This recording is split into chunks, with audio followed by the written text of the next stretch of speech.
put up with, but still suffer some sort of curse, even if it's just marginalization. So if we go from intolerance, which involves some persecution, to tolerance, that doesn't mean that we're actually accepting of the person or the people or the identity. So tolerance is okay. There are some things we do want to be intolerant about, slavery, segregation, big long list. But mostly I think we want something more than just being tolerant. We want to move through life with a fuller and richer sense of connection. When we move from intolerance to tolerance and then we move past there, it is there we cross a line. We move to acceptance. This is what we aim for. I don't just put up with people who have different religious beliefs than I do. I want to have respect for them. Now I'm having to do a little bit of work. Intolerance, pretty easy. Tolerance, okay. Annoying. Acceptance, okay, now I got to do a little bit of work for that. Acceptance means we don't argue or try to change someone. We really do try to accept them just as they are. And in congregations like this, that's what we say. We want to accept you just as you are right now in this moment. And we want to accept your vision of who you want to become. That's how we want to support you. Sometimes this is easy. You don't spend a lot of time trying to change a good friend. You try and accept them for who they are now. Acceptance is a go along, get along kind of attitude. It's pretty good, but is that all? I mean, don't we want something more than to be accepted? I mean, being accepted is kind of like the baseline, right? We want something more than that. And if we move beyond acceptance, we move into love. Now, in Jacob's story, when he and his brother Esau finally meet, remember, Jacob has sent his family, he's not a poor guy at this point, he sent everything across the river because he's afraid Esau's going to come and wipe out whoever's there. But that's not what happens. Esau does not kill him. In fact, he embraces him. Their relationship went all the way from the bottom to the top, all the way from intolerance to tolerance to acceptance to love. And one way to show love to someone is to bless them, to look them straight in the eye and tell them something you admire about them out loud. That's it. There's a 3-step process. Look someone in the eye, hold your gaze, tell them something you admire about them. I've come to believe this is really important when you're growing up, that you get admired for something you do, not for what you look like or anything else, but admired for something you do. And if you get that kind of encouragement growing up, you can envision a good future for yourself. And growing up, we are surrounded by fortune tellers, all sizes and shapes. Think about it, adults are constantly predicting the future of children around them. If you don't put a coat on, you're going to catch a cold. If you don't study, you're going to fail the test. If you don't hurry up, you're going to be late again. Being a kid means hoping for your parents' blessing. You seek their approval. You'd like them to not just accept you, not just put up with you, but find something in you to admire. So when you were a kid, way back in the 20th century, what were your fortune tellers telling you? What kind of future was predicted for you? Now, if a child is surrounded by adult fortune tellers growing up, how does that affect their future? This is where teachers are really important. If a teacher believes in you and you begin to get some confidence that you can do the work that should be done, there are probably fewer obstacles, less anxiety, more of an inner sense that you can do this. On the other hand, a child who is told their whole life that they are lazy, messy, good for nothing, that child's future is being predicted by a God-like figure. Who can escape a fate that has been so clearly laid out for them?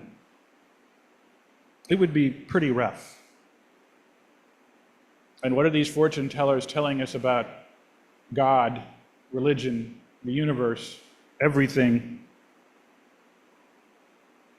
Some of you were told when you were younger that if you didn't believe certain things about God, that you were going to be cursed with hell for eternity. Some children are still told that today. Even today, in some religious traditions, parents bring infant children to be baptized as a form of insurance to avoid burning in hell for eternity. One very current teaching says, born with a fallen human nature and tainted by original sin, children have need of the new birth in baptism to be freed from the power of darkness. Imagine going to church every Sunday and hearing either that directly or indirectly.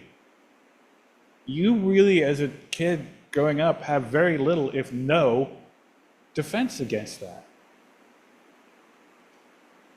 Now, while we accept that different people believe different things, our child dedications proclaim our joy at the wonder of a new life. And imagine being a kid, imagine being blessed by your church leaders, your congregational leaders, and imagine not just being tolerated or accepted, but loved. So I grew up UU, and it didn't occur to me growing up. I had no idea that other kids, normal-looking kids, grew up with the fear of hell. No idea. Not every kid grows up with the right blessings. Sometimes you get a great teacher. Other times, not so much. There was a girl in an art class. She had finished a drawing. The teacher glanced at it, and as the teacher walked by, he told the girl, "The sky isn't green, it's blue." So, the girl got another crayon, and she turned the sky black. She felt horrible. A week later, there was a new art teacher. The girl turned in a blank piece of paper. And the teacher said, "Oh, snow. How deep and wide and wonderful." Unexpected blessings. You can make someone's day. Look them in the eye, hold the gaze, say something you admire about them.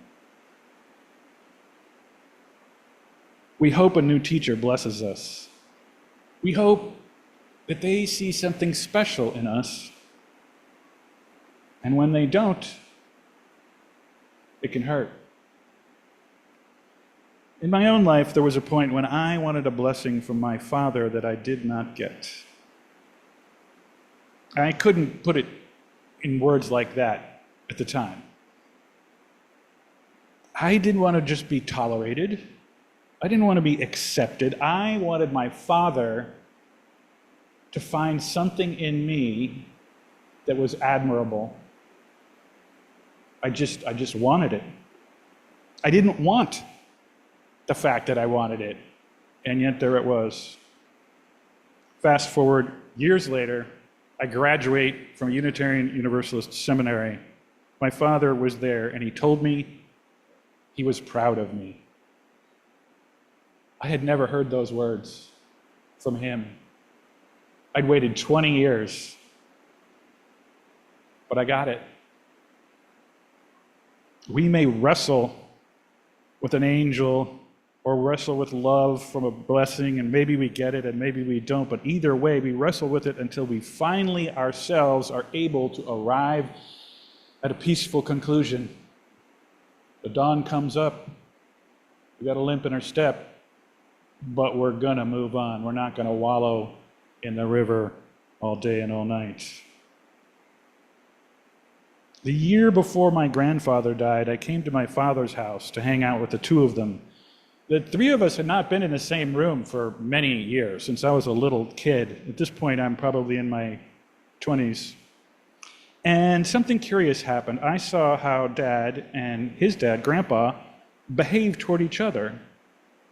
You can learn a lot about a person you already know when you see how they interact with another family member. They can't hide it, right? There's a history there, and you can pick up on it pretty quick. You can learn some things about a person you thought you knew pretty well, but now there's another dimension. And I learned something sitting with those three generations of us that I would never have predicted, not in a million years. You see, I had felt my father hadn't been a very good father to me when I was little and growing up. But I could see quite clearly he was a huge improvement over his father. I mean, huge. And I would never have known that had I not been in the room with the two of them. And I'd never given him credit for this because I didn't know about it. And all of a sudden, I felt very differently about my father. Very differently. So not only did I feel better about my dad, I gained a sense of hope, because if my father could make that much progress from his father, well then, that meant there was hope for me as a father, as a man, as a human being. I could make progress too. And so there we were sitting on the couch with Grandpa, and Dad was sitting across from us. So I'm with Grandpa on the couch, and Dad is across from us. So just the three of us in the room, and there's a certain awkwardness in the air. And Grandpa was trying to tell a story, but in his story, he was substituting me for my brother. It was my brother who had visited him in Florida. It wasn't me. And he's telling this story, and my father, always a stickler for the truth, capital T, he kept trying to correct Grandpa. This only made Grandpa angry. And despite his weakened condition, he stood up, grabbed his cane, and threatened to leave my dad's house that very minute and walk all the way back to Florida, which was at least 1,000 miles away. Now I'm the youngest person in the room, but I'm still an adult. I encouraged Grandpa to keep going with the story, and that made my father's shoulders relax a little bit. He didn't have to be in charge. And it seemed to calm Grandpa down, and Grandpa finished the story, satisfying for being able to tell it from beginning to end without interruption. 3 grown men, connected, yet a little awkward around each other, and I don't know how it happened. But right then and there, at the conclusion of Grandpa's story, it was a quiet moment. It was as if a blessing passed between the three of us. And somehow we moved from an awkward silence to a companionable silence, comfortably quiet in each other's company. No need to fill the silence in that moment. And I learned something big that day. I learned that blessing goes both ways. Not only is a person receiving a blessing, but the person who is giving a blessing is also feeling blessed. It goes both ways. I think at a baseline, we all want a sense of not only acceptance, but of appreciation, despite whatever we have done. There is something in us worthy of being blessed, of being accepted, even being admired. So here's your spiritual challenge for the week. 3-step process. Look someone in the eye, hold the gaze, Tell them something you admire about them. Fast forward years from now, years from this moment, will you have blessed those you care about? Will you look back on your own history of blessing other people? The days are long and the years are short. May you create real connections in your life. May you bless someone, and may you feel blessed by love. That is my wish for you. Amen.